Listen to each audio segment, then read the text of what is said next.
Somebody hands you a newborn baby. It cannot hold up its own head. It cannot roll over, grip anything, or move itself towards food. Put it on the floor and walk away, and it would be dead within a day. A newborn foal stands up within an hour and runs the same afternoon. A newborn chimpanzee can cling to its mother's fur from the moment it is born.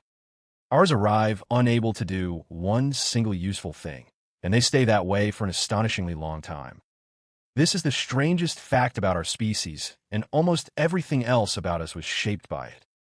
So how did people raise these creatures for hundreds of thousands of years, with no doctors, no formula, no cots, and no instructions? The answer is not the one most people expect, and the evidence for it is surprisingly hard. Start at the beginning, because human birth is unusual before the baby is even out. Almost every other mammal gives birth alone, and prefers to. A cat looks for a quiet cupboard. A wildebeest drops a calf on open grass, and the calf gets up and runs. Human birth is different, and the reason is a conflict built into our skeleton. Walking upright reshaped the pelvis into a narrow, rigid bowl, because it now had to carry the weight of the entire body. Then our brains got bigger. The head that has to pass through that bowl grew, and the bowl could not grow with it. Researchers call this the obstetric dilemma. The details are argued about, but the squeeze is real.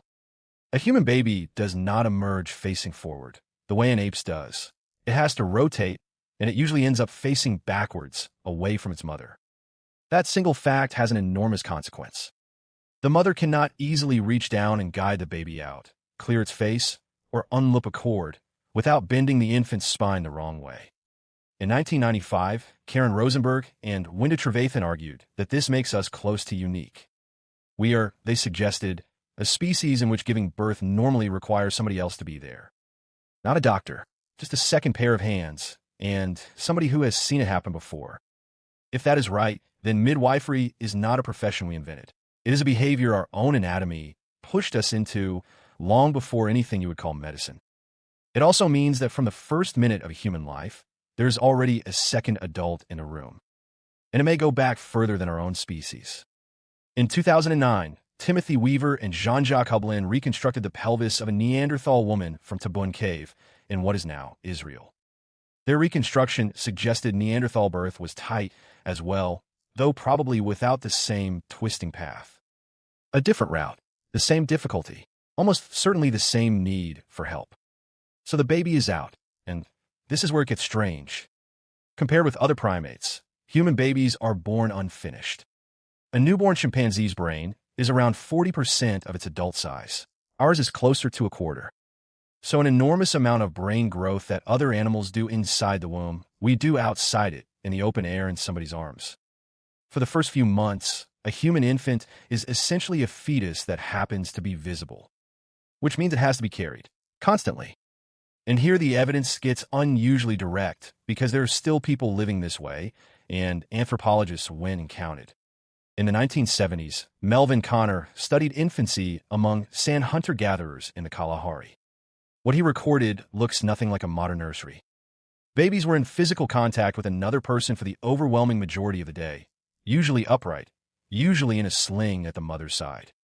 They fed in short bursts, several times an hour, rather than in large scheduled meals. They slept beside their mother, and they were almost never left to cry. Crying was answered in seconds, not minutes.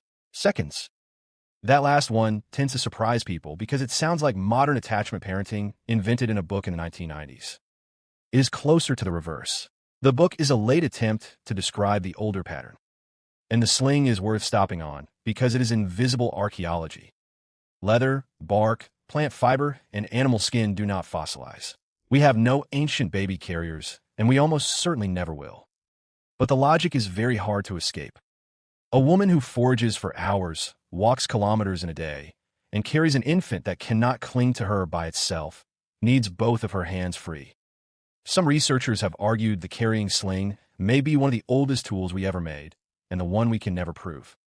Then comes food, and here we can actually read the record because feeding leaves a trace inside the body. Teeth grow in daily layers, like tree rings, and they lock in chemical signals from whatever the child was consuming at the time. In 2013, Christine Austin and colleagues published a study in Nature using barium levels in tooth enamel. Barium tracks the switch away from mother's milk. It stays low during exclusive breastfeeding, and it climbs when other food arrives. They ran the method on a Neanderthal child from Scladina Cave in Belgium. The tooth said exclusive breastfeeding for about 7 months, then mixed feeding, and then an abrupt end at around 14 months.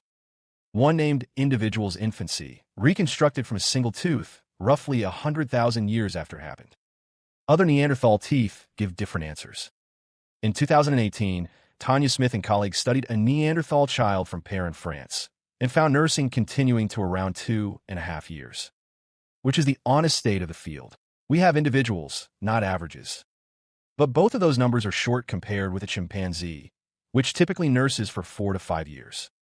And that gap contains the entire story of human parenting. A chimpanzee mother raises her infant essentially alone, and she cannot afford another one until the first is close to independent. Human foragers wean earlier and have a next child sooner. Births are commonly spaced 3 to 4 years apart, against 5 or 6 for chimpanzees. So human mothers are running a faster schedule while producing far more helpless children. On the face of it, that should be impossible. It works for exactly one reason, and it is the most important sentence in this video. She is not doing it by herself. The anthropologist Sarah Blaffer Hrdy has spent a career on this, and the comparison she draws is stark. A chimpanzee mother will not let another adult hold her newborn. For months, nobody else touches it. Human mothers in societies all over the world hand the baby over within days, often within hours. Grandmothers, aunts, older sisters, fathers, cousins, unrelated women in the same camp. Biologists call these helpers alloparents, and among foraging peoples the numbers are not small. Work among foragers in the Congo recorded infants being held by many different people in a single day and nursed by women other than their mother. Among the Hadza in Tanzania, children are effectively raised in the open by whoever happens to be nearby. This is not a quirk of a few unusual groups. It looks like the human default, and everything about our babies is built for it. An infant that has to appeal to several adults rather than one should be unusually good at getting attention. Which is exactly what we have. Round, expressive, noisy from birth, and smiling at 6 weeks at anybody who leans over. Hrdy's argument is that human babies evolved to be socially irresistible because they needed to recruit a crowd. And there is one particular member of that crowd who keeps appearing in the data. In the 1990s, Kristen Hawkes and colleagues watched the Hadza forage and noticed who was working hardest. It was the old women. Grandmothers dug tubers for hours and handed the food to grandchildren, and the harder a grandmother worked, the faster her daughter's next child arrived. This became the grandmother hypothesis, that human females live decades past the end of their own fertility because those decades are productive. Not for more children of their own, for more grandchildren kept alive. It is still debated, and it is not the only proposed explanation for menopause. But something did change, and there's a fossil signal for it. In 2004, Rachel Caspari and Sunghir Lee measured the ratio of older adults to younger adults across the human fossil record. In the Upper Paleolithic, roughly 30,000 years ago, that ratio jumped sharply. Far more people were surviving to be grandparents. Their argument is that this is not simply a health improvement. It is a change in how much knowledge a group can hold and hand on. More old people means more childcare, more teaching, and more children who live long enough to do the same thing again. So what was it actually like to be one of those children? The best evidence is not bones. It is the marks the children left on things. In Rouffignac Cave in France, the soft clay ceilings are covered in finger flutings, lines dragged through the surface with fingertips. Researchers including Leslie Van Gelder and Jessica Cooney-Williams analyzed the width and spacing of those lines, which scale with the size of a hand. Some of them were made by children, small children, including at least one only 2 or 3 years old. And in places the flutings run across the ceiling, well above anywhere a small child could reach. Somebody picked that child up and held them there while they drew. Deep underground, by firelight, 13,000 years ago, an adult lifted a toddler towards the roof of the cave so that they could join in. There is also evidence of children learning to work. At Étiolles, a Magdalenian site near Paris, the flint napping debris has been analyzed in detail by Nicolas Pigiat and others. Some cores were struck by experts. Others, lying right beside them, show clumsy, repeated failed blows. Beginners, learning at the same hearth, at the same time, next to the people who could already do it. Nobody put those children in a separate room. They learned by being present. And then there is the hardest part of the record. Childhood in the deep past was dangerous in a way that is genuinely difficult to hold in your head. Anthony Voke and Jeremy Atkinson gathered mortality data across pre-modern populations and estimated that roughly a quarter of infants died before their first birthday, and close to half of all children before adulthood. Those are estimates with wide error bars, but no reconstruction of the past makes this gentle. It is sometimes said that parents back then must have loved their children less, because so many of them died. The graves say otherwise. At Sunghir in Russia, about 34,000 years ago, 2 children were buried, lying head to head. With them were thousands of beads carved from mammoth ivory, spears made from straightened mammoth tusk, carved animals, and pierced fox teeth. Randall White estimated that a single one of those ivory beads took something like 45 minutes to make. 10,000 beads is thousands of hours of work by a small group of people for 2 dead children. And that care was not reserved for the healthy ones. In 2024, Mercedes Conde-Valverde and colleagues described the inner ear of a Neanderthal child from Cova Negra in Spain, showing a condition consistent with Down syndrome. The child would have had severe hearing loss and disabling vertigo.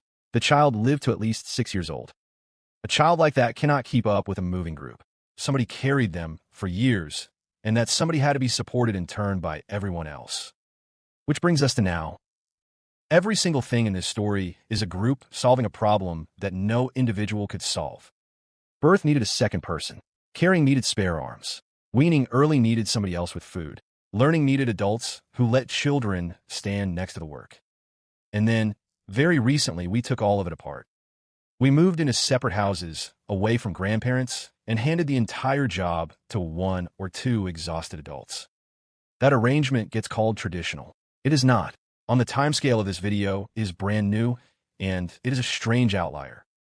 So if you have ever held a newborn at 3 in the morning and thought that this feels impossible to do alone, you are not failing at something humans are supposed to be good at. You are doing, by yourself, a thing our species has essentially never done by itself. The village was not a pleasant extra. The village was the mechanism. So when somebody offers to hold the baby, let them. It is the oldest child care arrangement on Earth.